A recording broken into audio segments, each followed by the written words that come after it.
இன்றைக்கி என்ன டிப்ஸ் அப்படின்னா, ஹிப் மட்டும் எனக்கு வந்து லூஸாக இருக்குது, ஹிப் மட்டும் அடிக்கணும், கை எல்லாமே கரெக்டாக இருக்குது அப்படின்றவங்களுக்கு எப்படி தையல் போடணுன்றது சொல்கிறேன். இந்த மாதிரி ப்ளவுஸை திருப்பிட்டு எவ்வளோக்கு வந்து நம்ம வந்து ஹிப்பு பிடிக்கணுங்கிறத மார்க் பண்ணிக்கோங்க.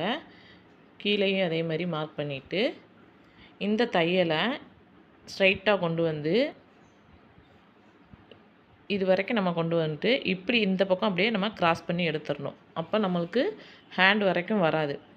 இந்த தையல் ஸ்ட்ரைட்டாக வந்து எந்த அளவுக்கு நம்மளுக்கு லூஸாக இருக்குது, எங்கே வரைக்கும் லூஸாக இருக்கோ அதை நம்ம மார்க் பண்ணிவிட்டு அந்த தையல் அப்படியேவும் இந்த மாதிரி இங்கிட்டு வெளியில் கொண்டு வந்துடணும்.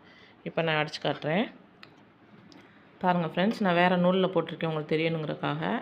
எனக்கு இங்கேருந்து பிடிக்கணும், கரெக்டாக பிடிச்சி இந்த பாடி ஷேப் கிட்ட கொஞ்சம் லூஸாக இருக்குது.